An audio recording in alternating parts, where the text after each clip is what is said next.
কোনো সমস্যা? না না। দাদা পেয়ে গেছি। কোথায় পালাবি? তুই আমাকে চিনিস নি। 7 ফুট মাটির তলে থাকলেও খুঁজে বার করবো। চট যাবো না আমি। যতই ছেলে করি বাজাক, আমি ওই ছেলেকে বিয়ে করবো না। ছাড়ো আমাকে। ভালো চাস তাকে বাড়ি হাট। যাবো না, মরে গেলেও যাবো না। বাঁচান, বাঁচান আমাকে। সমস্যা কি তোমাদের? ও তো যাবো না বলছে, জোর করছো কেন? ছাড়ো ওকে। কারা এরা? তোমার বাড়ির লোক? হ্যাঁ বে, তুই কোন হরিদাস পাল? ও আমার বয়ফ্রেন্ড। প্লিজ। বয়ফ্রেন্ড? বয়ফ্রেন্ডের সাথে পালাইছিলি তুই? ও দাদা, তোমার নাতনি আসপদটা দেখো, এত বড় ঘরের মেয়ে হয়ে ভিক্ষারির সাথে পালাইছিল। ওর বয়ফ্রেন্ডকে শুধু ধরলে আই। দাদু, পুলিশকে ফোন করছো? হ্যাঁ, পুলিশকে ফোন করো না দাদু। আমি মিথ্যা কথা বলেছি। আমি ওকে ভালোবাসিনি দাদু, আমি ওকে ভালোবাসিনি। চুপ কর। ওকে বাঁচানোর জন্য এখন নাটক করছি। বাড়ি চ। আমার কথাটা একটু শোনেন। এই, তুই চুপ কর, একটা কথা বলবি নি। নাতনিকে প্রেমের জালে ফাঁসিয়ে ভাগি নিয়ে যাচ্ছিল। আমরা আপনার থানাতে আসছি। ঠিক আছে, আপনারা বাগানের রাস্তায় চলে আসুন, আমরা রাস্তায় দাঁড়াচ্ছি। ঠিক আছে স্যার। কোথায় ছিল? জমিপুর বাস স্ট্যান্ডে, ওখান থেকেই ধরে নিয়ে আসলাম। কদিন ধরে চলছে এই ব্যবসা? এইসব আপনারা কি বলছেন? কিসের ব্যবসা? আমি তোকে চিনিই না। আপনি মেয়েটাকে জিজ্ঞাসা করুন না। দেখিস না স্যার, দেখিছেন হাতে নাতে ধরে ফেলেছি, তাও কিভাবে মিথ্যে কথা বলছে? চোট গাড়িতে। পাশে অত জোরে মারলি কেন? জোরে লেগে গেছে। জুনিয়রের মতো থাকবি। এই দাদু, ওকে 200 টাকা কম দিবা। ভুল হয়ে গেছে। সবই তো জামা কাপড় ভরা, টাকা কই? টাকা থাকবে দেখ, আমার সামনে এটিএম থেকে টাকা তুললো। তাহলে মানি ব্যাগে আছে মনে হয়। ও অসুবিধা নাই, রাজু সব সেটেলমেন্ট করে নেবে। 1000 করে হবে নাকি? 15 প্রো ম্যাক্স, 50,000 দেখতে হবে না। 50,000? যাক, এতদিন পরে ব্যবসাতে লাভ হয়েছে। লাভ হবে না? আমার টার্গেট কখনো মিস হয় না। তোমাদেরকে টার্গেট করতে দিলে তো ভিখারি এসে বসে থাকো, ঘর থেকে গাড়ি ভাড়া দিতে হয়।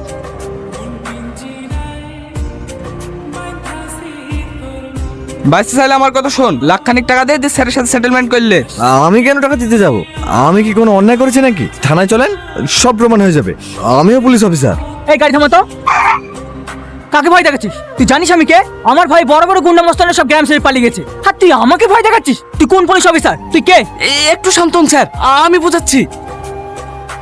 হে রাজু, মাল সত্যি সত্যি পুলিশ অফিসার না তো? আরে না না, শালা বাসালি গাই বলছে। এর আগে একজন এমএলএ ছেলে বলছিল না, যাহাই ভড়কানি দিয়েছি আর অমনে পরপরকে টাকা বার করে দিয়ে পালিছে। হ্যাঁ তাই তো। যা যা, টাকা পয়সা যা আছে লিলিকে মালকে ছেড়ে দিকা। ঠিক আছে, এরকম চ চ চ। এই তুই কি পাগল? আমি না থাকলে এক্ষুনি কি হইতো? ও হয়েছে আমাদের থানার সব থেকে ডেঞ্জারাস অফিসার।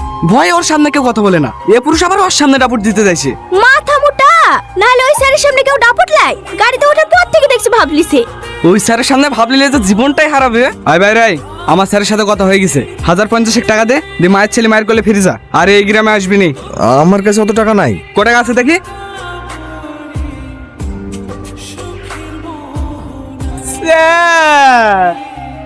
আরো 4 জন আছে, ওদের অ্যাড্রেসটা নিয়ে ইমিডিয়েটলি অ্যারেস্ট করো। Okay sir. বেবি, কাকু, কাকু, আমার জন্য ক্যাডবেরি নিয়ে এসো তো। এই নাও। এই বাবু, এত লেট হলো কেন আসতে? একটু থানায় গেছিলাম। কোন থানায়? এই তো মির্জাপুর থানায়। এই থানায় কি করতে গিয়েছিলি? এখানেই তো আমার পোস্টিং হয়েছে। মানে তুই যে আমাকে বললি লালবাজার থানায় পোস্টিং হয়েছে? ওখানে হয়েছিল, আমি চেঞ্জ করে নিয়েছি। এই থানায় তোকে থাকতে হবে না, তুই কালকে ট্রান্সফারের জন্য দরখাস্ত জমা দিবি। আচ্ছা আচ্ছা ঠিক আছে। ভাবি কোথায়? দেখ গাও অপরে। ভাবি, রিহাব, তুই কখন আসলি? যা যা ফ্রেশ আয়, তোর পছন্দের বিরিয়ানি বানিয়েছি। তোমার জন্য একটা গুড নিউজ আছে। কি? পোস্টিং হয়ে গেছে।